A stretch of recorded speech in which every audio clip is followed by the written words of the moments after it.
네, 반갑습니다. 선한 청지기 교회 성도 여러분. 제가 여러분을 뵙고 창립 예배 때 인사드린 적이 엊그제 같은데 벌써 1년이 지났습니다. 그동안 하나님의 평강과 은혜 가운데 여러분께서 굳건하게 신앙생활 하신 줄도 믿습니다. 앞으로도 우리 선한 청지기 교회 가운데 하나님께서 살아 역사하셔서 여러분이 이 땅 위에서 또 하나님의 영광을 위해서 빛과 소금의 역할을 감당하고 선한 청지기로서의 사명을 끝까지 감당하시는 복된 교회 되시기를 간절히 축원합니다. 감사합니다. 선한 청지기 성도 여러분, 안녕하세요. 반갑습니다. 1년 전에 교회 창립할 때 그때 우리 민 목사님이 그때 초청해 주셔서 축사했던 기억이 나는데요. 벌써 1년이 지났네요. 1년 동안 여러분 정말 수고 많으셨습니다. 요즘 개척교회가 많이 힘들고 어려운 상황인데 그래도 1년 동안 버텨오셨네요. 잘 견뎌주셨고, 그리고 우리 민 목사님 말씀 들으니까 그동안 좋은 일도 많이 있고 또 좋은 교육자님도 오시고 협력하신 분도 많고, 그런데 여러분 정말 수고 많으셨고, 선한 청지기 교회 그 이름이 참 좋잖아요. 이 시대의 선한 청지기로서 우리 민 목사님 함께 그 성도님들과 정말로 본이 되는 교회, 그 교회가 우리 동네에서 참 좋더라, 그런 소문을 많이 듣고 많은 사람들한테 칭찬받는 그런 교회 되어주시기를 바랍니다. 여러분 멀리서 축복하고 응원합니다. 감사합니다. 이 시간 우리가 나눌 은혜의 말씀은 마태복음 16장 18절 말씀입니다. 마태복음 16장 18절 말씀 다 같이 봉독하시겠습니다. 내가 이 반석 위에 내 교회를 세우리니 음부의 권세가 이기지 못하리라. 아멘. 오늘 말씀의 제목은 도피성과 같은 교회라는 제목으로 오늘 나누고자 합니다. 오늘 본문을 보니까 예수님께서 베드로에게 내가 이 반석 위에 내 교회를 세우겠다, 그래서 음부의 권세가 이기지 못하게 하리라, 이렇게 말씀하신 걸 보면, 야, 베드로가 정말 믿음이 좋아서 베드로가 예수님을 너무나 잘 따르고 예수님에게 감격을 주고 그렇게 든든함을 줘서 예수님을 이렇게 축복해 주셨나 보다, 예수님이 그렇게 믿음직한 사람에게 그 교회를 위임하셨나 보다, 이렇게 생각할지 몰라요. 하지만 사실 예수님의 그 말씀의 진위는 다른 말씀을 보면 좀 그렇지 않다는 걸 알 수가 있어요. 마태복음 16장 23절에 보면 예수께서 돌이키시며 베드로에게 이르시되 사탄아 내 뒤로 물러가라, 너는 나를 넘어지게 하는 자로다. 내가 하나님의 일을 생각하지 아니하고 도리어 사람의 일을 생각하는도다. 우리 본문 말씀 그 얼마 후에 나온 말씀이에요. 방금 전에 내 반석 위에 교회를 세우겠다 하신 예수님께서 그 베드로를 향해서 너가 사탄아 물러가라, 너는 사람의 일을 생각한다, 이렇게 지금 질책하시는 장면이 나와요. 자, 그렇다면 이 반석 위에 교회를 세우겠다 하신 그 말씀의 진위는 무엇일까요? 우리 인간이 믿음이 좋고 신앙이 투철하고 해서 그 믿음 보고 세운다는 그런 의미가 아닐 거예요. 예수님께서는 우리가 언제든지 넘어질 수 있고 언제든지 낭망할 수 있고 언제든지 사람의 일을 고민하면서 연약함을 드러낼 수 있는 존재이지만, 그 반석 위에 내 교회를 세우시는 그 주님께서 함께 하시기 때문에, 그 연약한 자들의 모임이지만 주님께서 함께 하시기 때문에 음부의 권세가 이기지 못하는 완전한 교회를 세울 수 있다는 그런 말씀이라는 걸 우리가 알 수가 있어요. 우리 교회는 모두가 다 훌륭한 분들의 교회가 아니에요. 모두가 다 연약한 사람들의 교회고, 아픈 사람들, 고민 있는 사람들, 힘들어서 낭망하는 사람들, 그리고 뭔가 안 풀려서 고민하는 모든 사람들이 다 모여서 그 연약함을 고백하고 연약함을 주님께 의존하면서, 연약함을 도와달라고 의존하면서 그 주님의 도우심을 경험하는 곳이 교회지, 우리가 완벽해서 누구를 배제하고 누구를 내칠 수 있는 그런 의미의 교회가 아니에요. 우리는 다 연약한 존재들이고 날마다 생존의 본능에 이끌려서 두려움과 탐욕 가운데 살아가고 있는 그런 연약한 사람의 일을 생각하는 존재라는 것을 우리가 말씀을 통해서 알 수 있어요. 이사야서 53장 6절에 보면 우리는 다 길 잃은 양처럼 제각기 잘못된 길로 갔으나 여호와께서는 우리 모든 사람의 죄를 그에게 담당시키셨다. 이런 말씀이 있어요. 우리가 살아가는 모습을 보면 각기 다 자기가 옳은 대로 생각해서 제 멋대로 살아가요. 근데 제 멋대로 살아가면 잘 돼야죠. 우리가 항상 합리적으로 선택하면서 살아가요. 그러면 그게 잘 돼야죠. 그러나 합리적으로 생각할수록 더 쇠사슬에 묶이듯이 어려움 속에 묶이고 일은 더 꼬이고 그게 바로 우리의 인생사죠. 바로 그것이 우리의 연약함이에요. 그래서 각기 길 잃은 양처럼 들고양이처럼 살아가는 우리의 운명, 그것이 바로 우리의 운명이지만 예수님께서 우리의 그 모든 죄악들을 담당하심으로써 우리가 이제 하나님의 은혜를 받아서 하나님의 섭리를 따라서 형통하고 하나님을 은혜를 받아서 영원한 생명이 보장되는 그런 새로운 길을 여셨다는 것을 이 말씀을 통해서 알 수 있어요. 예수님께서 우리의 연약함을 책망하지 않으시고 우리의 연약함을 대신 십자가에서 담당하시고 그것을 다 용서할 길을 열어놓으셔서 우리를 받아주신 그 곳이 바로 교회예요. 이것이 예수님의 은혜와 용서가 넘치는 곳이에요. 이곳에서 우리가 용서를 구하면 어떤 죄악이든지 용서받지 못할 죄악이 없어요. 예수님은 그렇게 자기의 모든 운명을 걸어서 피를 흘려서 생명을 바쳐서 우리 같은 연약한 자들을 건지신 분이세요. 그렇기 때문에 예수의 마음에 누구한테 가 있을까요? 바로 우리 연약한 자들에게 마음이 가 계신 거예요. 그래서 우리와 같이 연약한 자들에게 너희와 함께 음부의 권세가 이기지 못하는 그런 교회를 세우겠다 하신 말씀이 바로 내가 이 반석 위에 내 교회를 세우리니 음부의 권세가 이기지 못하리라 하신 말씀의 진정한 의미라는 것을 믿으시기 바랍니다. 바로 우리는 다 연약하지만 예수님 우리와 함께 하시기 때문에 이곳은 음부의 권세가 이기지 못하는 아주 강력한 영적인 그런 산성이고 바로 시온성이고 그렇게 주님의 뜻이 실현되는 곳이고 그렇게 주님의 마음과 주님의 역사가 일어나는 곳이라는 것, 그것이 바로 이 본문의 말씀이에요. 그래서 교회는 기본적으로 연약한 자들의 교회인데요. 일본에 가면 나가사키에 우라카미라는 지역에 우라카미 교회가 있어요. 이 교회는 아주 뜻깊은 교회예요. 이곳에는 그 1630년대에 우리나라로 치면은 우리 1592년 임진왜란 그때 일본은 아주 신앙의 이 열광이 있었어요. 이 신앙이 퍼져서 많은 사람들이 예수 그리스도를 믿고 대부흥의 역사가 일어났었어요. 근데 1630년대 들어서 아주 일본 정권이 탄압을 하면서 가혹하고 참혹한 그런 박해를 했는데요. 그 중에 하나가 바로 예수님의 형상을 닮은 이 형상을 그려진 이 성상을 밟는 것. 이걸 밟고 지나가라. 그러면 용서해주겠다. 살려주겠다. 하지만 이걸 못 밟으면 너는 그리스도인이기 때문에 너를 죽일 수밖에 없다. 그래서 참수시키고 그렇게 했던 그런 박해의 역사. 그것이 바로 우라카미 지역이에요. 이 성상이 무슨 의미가 있겠어요? 하지만 그때 당시에 순수하게 예수님을 믿는 사람들은 예수님의 얼굴을 밟는다는 거예요. 예수님의 모습을 밟고 지나간다는 게 너무나 큰 박해였어요. 많은 사람들이 이 성상을 밟지 않겠다고 해서 목숨을 잃었던 그런 역사가 있어요. 이 우라카미 지역은 바로 이렇게 우라카미 간청터에서 지금 오늘날에는 우라카미 간청터에 세워진 교회인데요. 이 지역의 우라카미 주민들은 대부분 그리스도인이었고 이 후미에라는 이 성상 밟기 박해가 있을 때 어쩔 수 없이 살기 위해서 이 성상을 밟았던 사람들이에요. 그렇게 마음의 수치와 아픔과 서러움과 그런 슬픔을 가지고 있는 그 사람들의 운명은 그 이후에도 그렇게 밝지가 않아요.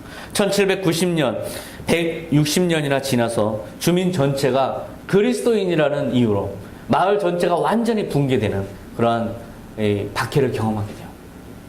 1839년에는 두 번째로 또 그리스도를 믿는다 해서 또 박해가 있어서 마을 전체가 완전히 풍지박성 나는 그런 박해를 경험하고요. 1856년에 세 번째로 또한 박해를 경험하게 돼요. 마을 전체가 완전히 쑥대밭이 되는 그런 거죠. 그런 박해를 경험했고요. 1868년에는 불교식의 장례를 거부했다 그래서 이제 또 네 번째 박해가 있었어요. 이때는 온 주민들을 다 끌고 갔어요. 3,400여 명의 주민들을 박해하기 위한 곳으로 끌고 가서 고문하고 그렇게 죽이고 그래서 거기서 660명이나 죽임을 당했어요. 바로 그런 박해 현장, 그 박해를 이 사람들은 타비, 즉 여행, 여행이라고 불렀어요. 나그네 된 자로서 정말 주님을 믿는다는 이유로 그렇게 박해를 받는 자기들의 인생이 나그네 같고 고류민 같은 그런 박해 현장을 자기들이 경험했다 해서 여행을 갔다 왔다 이렇게 부를 정도로 그렇게 이곳은 정말 박해로 너무나 피로 물든 그런 지역이에요. 그렇게 박해 시대에 자기들의 예수님의 형상을 밟고 마음이 아팠던 그 우라카미 그 관청터에 그 사람들은 나중에 352평의 땅을 사가지고 거기에다가 교회를 세운 거예요. 그게 바로 우라카미 교회인데요. 수도 없이 밟혀주셨던 예수님을 향한 속죄의 그 의미가 담겨 있죠. 예수님의 얼굴을 밟아야 했던 그런 연약한 자들의 교회입니다 하는 그런 고백으로 이 우라카미 교회를 세웠어요. 1895년에 교회 건축을 시작해서 사람들이 20년이나 걸쳐서 피와 땀을 흘리고 십시일반해서 교회를 세웠어요. 그래서 동양 최대의 붉은 벽돌에 이 교회가 세워진 것이죠. 이 교회는 그 건물에서 참 고통과 수치와 슬픔과 피와 땀이 다 서려 있어요. 그렇게 정말 예수님과의 그 관계 속에서 운명적인 신앙을 경험하면서 피로 얼룩진 그런 교회라고 할 수 있어요. 두 개의 탑에 두 개의 종이 걸려서 나가사키에 예수님의 복음의 소리가 울려 퍼지고 그 사람들은 감격에 겨워서 예배드리고 그랬었던 바로 이 교회에 또한 한 번에 또 한 번에 핍박이 또 핍박이라기보다는 그 운명이 파국을 맞는 그런 일이 있었는데요. 1945년 8월 9일 날 12시 1분에 나가사키에 떨어진 원폭 투하로 인해서 바로 이 우라카미 교회 상공에서 핵폭탄이 터지는 바람에 이 교회는 완전히 붕괴되고 말아요. 그래서 갈 곳을 잃은 이 사람들, 자기네들의 생존도 어렵고 갈 곳을 잃은 이 사람들이 그래도 또 십시일반하고 그 원자폭탄을 맞아서 다 죽어서 폐허가 된 그곳에서 다시 또 힘을 합쳐서 14년 후에 이것을 다시 재건한 거예요. 1959년에 피폭전의 모습으로 다시 재건했어요. 그리고서 지금 신도수 8,500명의 일본 최대의 교회로 성장했어요. 왜 이렇게 성장했을까요? 그들의 신앙이 어땠을까요?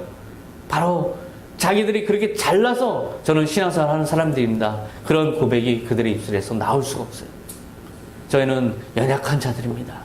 예수님 앞에 저희는 예수님의 얼굴을 밟을 수밖에 없었던 그런 연약한 자들입니다. 이제 속죄의 마음을 담아서 겸손하게 주님 앞에 무익한 종으로서 저희 모든 것 다 드려서 주님 이 교회를 올려드립니다. 그런 마음으로 세워진 교회가 바로 이 우라카미 교회라는 것이죠. 저는 일본 순교의 역사 속에서 이 우라카미 교회를 볼 때 정말 교회라는 것이 어떤 교회라는 의미가 무엇일까? 의리의리하게 지어진 아주 멋지게 지어진 최신식의 시설을 갖춘 그런 교회들도 있지만 정말 진정한 교회라는 것은 연약함을 고백하는 사람들이 그 연약함을 고백하면서 진정으로 하나님의 나라와 예수님을 생각하면서 자기의 헌신을 다 드려서 피와 땀과 눈물과 헌신으로 드려지는 바로 그 교회가 진정한 교회이지 않을까. 우리의 모습도 이 사람들과 별로 다르지 않아요. 우리가 생존의 갈림길에서 여러 가지 어려운 상황 속에서 정말 예수님을 따라야 되는데 이 생존을 또한 따라야 되는 그 딜레마 속에서 우리는 순간순간 예수님의 얼굴이 떠오르지만 순간순간 우리는 그때마다 예수님의 얼굴을 밟곤 하죠. 바로 그렇게 우리의 삶은 예수님이 우리의 운명의 주인인 줄 알면서도 날마다 순간마다 당장 내가 살기 위해서 어쩔 수 없이 주님의 말씀을 거역할 수밖에 없고 주님이 분명히 아니야 이건 아니야 이래서는 안 돼 하지만 눈치끈 갖고 예수님의 얼굴을 밟을 수밖에 없는 그런 연약함을 우리는 다 가지고 있죠. 이런 연약한 자는 주님을 섬길 자격이 없습니다 라고 우리는 고백할지 몰라도 예수님은 그렇게 생각하지 않았어요. 예수님은 오히려 우리에게 이렇게 말씀하실 거예요.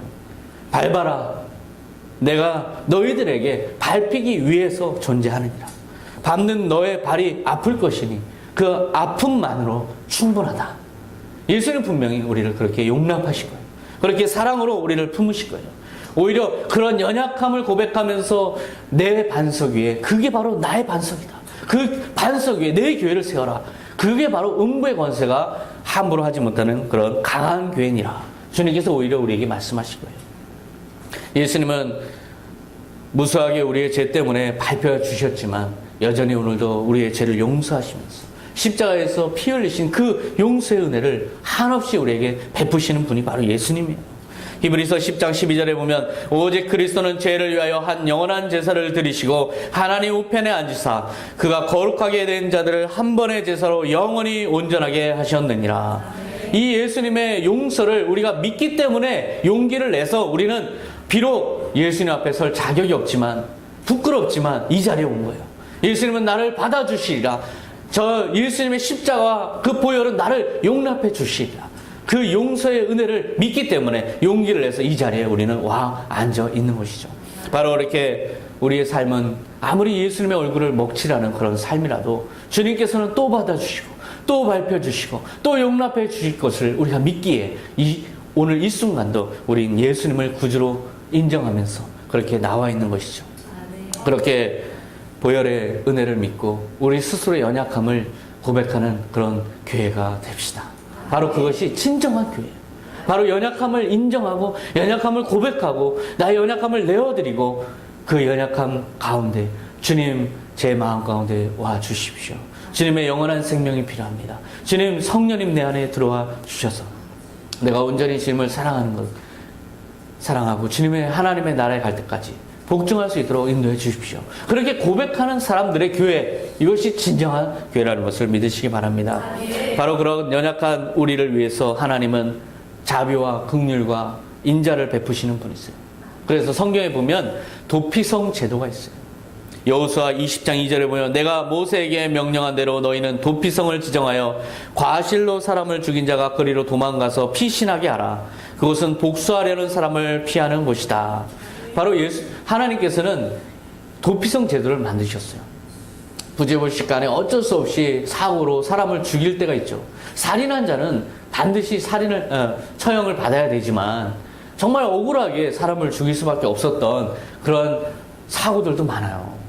우리가 운전하면서 정말 순간순간 내가 잠시 한눈을 판다든지 아니면 실수를 하게 되면 언제든지 내가 사람을 칠 수도 있고 다치게 할 수 있구나. 이것을 우리는 항상 두려워하고 있죠. 옛날에는 나무를 패다가 도끼가 자루에서 빠져서 날아가서 누군가 맞아서 죽으면 어쩔 수 없이 율법에 의하면 그래서 살인을 했기 때문에 죽어야 돼요. 하지만 그런 사람이 피할 곳이 없으면 얼마나 억울하겠어요. 하나님은 그렇게 과실로 사람을 죽인 자가 피할 수 있는 도피성을 마련하셨어요. 그래서 도피성 제도를 운영하셨는데요. 바로 도피성으로 도망가면 성문 입구에서 자기가 어떤 사고로 어떻게 사람을 죽일 수밖에 없었는지를 설명하고 그 성의 장로로부터 안내를 받아서 도피성으로 들어갈 수가 있었어요. 공정한 재판을 거치지 않고 피살자 가족으로부터 보복을 당할 수도 있기 때문에 일단은 피신할 수밖에 없는 거죠. 그래서 그 피신할 수 있는 곳, 그래서 억울하고 너무나 정말 당황스럽고 이것은 내 의도가 아니었지만 어쩔 수 없이 이렇게 결과가 되어버린 사람, 그 사람이 구원을 받을 수 있고 그 모든 죄로부터 해방될 수 있는 그런 구원의 장소, 그것이 바로 도피성이었어요. 과거에 우리 역사를 보면 노동운동을 하거나 민주화운동을 하면서 정말 군부 정권의 탄압을 피해서 어디 숨을 곳이 없는 사람들이 마지막으로 도망가는 곳이 어디였어요? 바로 명동성당이었죠. 그곳에서 도망가면, 거기서 도피하면 거기서는 공정한 재판의 절차를 거쳐서만 그 사람을 죄인으로 정죄할 수가 있고 처벌할 수가 있어요. 바로 그렇게 교회는 기본적으로 사회에서 상처받고 사회에서 실수로 뭔가 잘못해서 정말 어디 피할 곳이 필요한 사람들, 그리고 위로받아야 될 사람들, 그런 사람들을 품는 것, 바로 그것이 교회예요. 이것이 바로 주님께서 우리에게 원하시는 사명이죠. 고린도전서 10장 13절에 보면 사람이 감당할 시험 밖에는 너희가 당한 것이 없나니 오직 하나님은 미쁘사 너희가 감당하지 못할 시험 당함을 허락하지 아니하시고 시험 당할 즈음에 또한 피할 길을 내사 너희로 능히 감당하게 하시느니라. 우리가 너무나 어려운 상황 속에서 홀로 그것을 감당하는 것을 주님께서 원하지 않았어요. 주님께서는 우리에게 피할 곳을 마련해 주시기 원하시고 그렇게 피할 곳으로 안내하시기 원하시고 우리를 위로하시고 우리를 감춰주시기 원하시는 분이 바로 하나님이시고 우리 주님이세요. 바로 그렇게 도피성 같은 교회가 바로 우리가 지향하는 교회가 되어야 할 줄로 믿습니다. 도피성을 가는 길은 특징이 있어요. 하루 만에 도달할 위치에 있어요. 가까운 곳에 있다는 것이죠.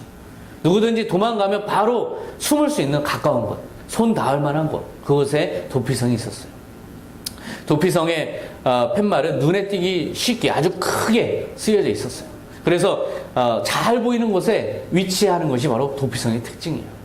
또한 길을 넓게 닦아서 누구나 쉽게 들어갈 수 있도록, 쉽게 갈 수 있도록 폭이 14m나 돼요. 고대 사회의 도로 측량 기준으로 보면 보통의 도로보다 2배 이상 큰 그런 도피성으로 가는 길이었어요. 바로 넓은 곳에 넓게 그 가는 길이 열려 있어요. 도피성 안에는 모든 생필품들이 다 배치되어 있어서 생활이 불편하지 않게 배려했어요. 모든 것을 갖춰진 곳, 모든 삶의 모든 것들이, 기본적인 것들이 갖춰진 것, 바로 그것이 도피성의 특징이에요. 바로 우리 선한 청지기 교회가 아닐지, 저는 도피성을 보면서 이거 우리 교회다, 우리 교회가 바로 이런 교회다. 가까운 곳에, 잘 보이는 곳에, 넓은 곳에 모든 것이 갖춰진 그런 교회, 이런 교회라면 우리의 마음만 열면 돼요. 모든 건 다 이 조건은 다 충족돼 있어요. 연약해서 실수투성이로 허물 뿐인 사람들, 그런 사람들이 숨을 곳, 연약하여 시험당하여 고통받는 사람들이 피할 곳, 버림받아서 외롭고 고독해서 갈 곳 없는 사람들이 함께할 곳, 바로 그렇게 피할 곳이 되는 교회, 그것이 바로 우리 교회가 지향하는 교회예요.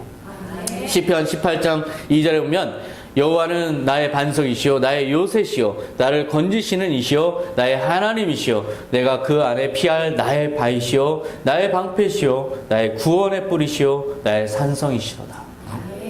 구원의 뿔을 잡으면 아무도 그 뿔을 잡은 자를, 그 도피성 안에 있는 성전에 구원의 뿔이 있어요. 그 뿔을 잡으면 아무도 공정한 재판 없이, 또한 종교 재판 없이 아무도 연행할 수가 없어요. 아무도 사적 실력을 행사해서 보복할 수가 없어요. 보호받을 수 있는 것, 그게 바로 구원의 뿔인데, 구원의 뿔을 잡기만 하면 이제는 난 살았다라고 생각할 수 있는 바로 그것이 구원의 뿔이에요. 사람이 아무리 어려운 환경에 놓였고, 아무리 정말 죽을 위험에 처했어도, 아무리 자살할 그런 위기에 그런 빠졌어도, 누군가 좀 피할 길을 주면, 누군가 좀 숨 쉴 틈을 주기만 하면 다시 생각을 바꿔볼 수가 있어요. 정말 어려운 상황 속에서 놓여 있을 때 숨 쉴 틈을 누군가 제공해주고, 누가 조금이라도 좀 위로를 해주고, 누가 바다만 준다면 뭔가 다시 한번 삶을 돌이켜볼 수 있는, 새 희망을 찾을 수 있는 그런 전화위복의 계기가 될 수 있어요. 바로 그런 곳, 그것이 바로 교회인 줄로 믿습니다. 저도 여러 가지 어려운 가운데 놓여 있을 때, 정말 아무도 저를 인정하지 않고, 정말 모두가 다 비난할 때, 새벽 기도를 통해서 만난 주님, 새벽 기도 가운데 그 피할 곳이 되었던 그 교회가 있었기 때문에 다시 힘을 얻고, 거기서 주님께 부르짖고 주님의 응답을 받고 다시 일어설 수 있는 그런 재기의 힘을 거기서 얻었어요. 세상에서 위로받을 것 없지만 여기에 오면 위로받는 교회, 바로 그런 교회가 될 줄로 믿습니다. 도피성과 같이 품어주고 위로하는 교회가 되기를 원합니다. 도피성에 가면 기간이 되면, 이제 어느 정도 보호 기간이 끝나면 그 보호 기간 동안에 정당한 재판에 의해서 이 사람이 처벌을 받을 그런 사유가 이제 해소되고, 그런 누명이 다 풀리고, 기간이, 도피성에 머무는 기간이 끝나면 이 사람은 이제 마음껏 편하게 고향으로 돌아갈 이제 자격이 주어져요. 그래서 고향에 돌아가서 가족들을 만나고 다시 일상생활로 돌아갈 수 있는 그런 기회가 주어지는데, 바로 그런 도피성 같은 그런 교회가 우리 교회라면 우리가 돌아가야 될 곳은 어딜까요? 우리가 돌아가야 될 고향은 어딜까? 저는 이번 추석을 통해서 그 질문을 제 스스로에게 던졌어요. 내가 돌아가야 될 고향은 어딜까? 내가 태어난 곳은 나를 기억하지 않더라고요. 내가 태어난 곳이 내 고향이 아니다. 아버지가 계신 곳이 고향이다. 그런 생각을 하게 됐어요. 히브리서 11장 13절에 보면 그들은 이 세상에서 잠시 머무는 나그네에 불과하다는 것을 고백했습니다. 그들은 하늘에 있는 더 나은 본향을 그리워했습니다. 우리가 태어난 곳은 나를 기억하지 않아요. 우리의 영원한 본향은, 진정한 본향은 바로 우리의 영원한 아버지가 계신 곳. 그것이 진정한 우리의 본향이라는 것이죠. 그것이 바로, 거기가 바로 우리가 돌아가야 될 고향이에요. 그래서 16절에 이렇게 말씀하고 있어요. 그래서 하나님께서는 그들의 하나님이라고 불리는 것을 하시지 않고 오히려 그들을 위해 한 성을 마련해 주셨습니다. 하나님 우리 아버지께서 계신 곳, 그것이 바로 우리가 돌아가야 될 고향이에요. 우리가 태어난 곳은 아무도 우리를 기억하지 않지만 하나님께서는 그곳에서 나를 기억하시고 영원한 존재로 나를 아시고 나를 맞을 준비를 하고 계신, 바로 그것이 우리가 돌아가야 될 고향이에요. 실수 많고 허물 많고 양심에 잘못한 일 많아서 마음도 아프고 삶에 지친 우리들의 영원한 도피성, 그것은 바로 예수 그리스도의 품이요 하나님의 품이죠. 바로 그 하나님이 계신 곳, 하나님의 나라가 바로 우리가 피해야 될 영원한 도피성이에요. 바로 그런 하나님의 나라, 그것이 우리의 영원한 도피성의 표상인데, 도피성인데, 그 이 땅에서 우리가 하나님의 나라를 경험하고 살아가지만 바로 그 하나님의 나라의 그림자, 하나님의 나라의 표상, 영원한 하나님의 나라의 표상이 어디일까요? 바로 이 선한 청지 교회라는 것입니다. 은평의 도피성, 바로 선한 청지 교회예요. 도피성에 함께 있다가 이제 우리가 서로 위로하고 서로 격려하고 우리 서로 믿음 잃지 말고 하나님의 나라에 갈 때까지 굳건하게 손잡고 같이 갑시다. 서로 격려하고 서로 도와주고 위로하고 그렇게 하다가 하나님의 나라에 함께 가는 그 플랫폼, 여기가 바로 선한 청지 교회라는 것이죠. 그런 약한 자들의 도피성 같은 그런 교회가 되기를 소망합니다. 기도하겠습니다. 하나님 아버지 감사합니다. 1년 동안, 창립 1년 동안 어려운 가운데 지켜주시고 여기까지 왔습니다. 모든 것 주님의 영광입니다. 주님께서 다 하셨고 주님께서 영광 받기에 마땅합니다. 주님, 이제까지 우리가 서로 위로하고 서로 격려하고 서로 힘이 되어주면서 왔습니다. 주님, 그 격려의 손길, 위로의 마음 다 주님께서 헤아려 주셔서 축복하여 주시고 이제 앞으로 남은 시간 동안 주님 오실 날까지, 또한 우리가 하나님의 나라에 갈 때까지 이곳에서 이 도피성 같은 교회를 통해서 주님을 사랑하고 주님을 찬양하고 주님의 나라를 소망하면서 함께 신앙생활 할 수 있는 그러한 은평의 도피성 되게 하여 주시옵소서. 우리 선한청지교회를 축복하여 주셨으니 주님, 다음 창립 예배 때 또한 주님께 영광 돌릴 때까지 우리를 보호하여 주시고 우리를 부흥시켜 주시고 더욱더 큰 영광으로 주님께 돌릴 수 있도록 주님 인도하여 주시옵소서. 감사드리며 예수님의 이름으로 기도하옵나이다. 아멘.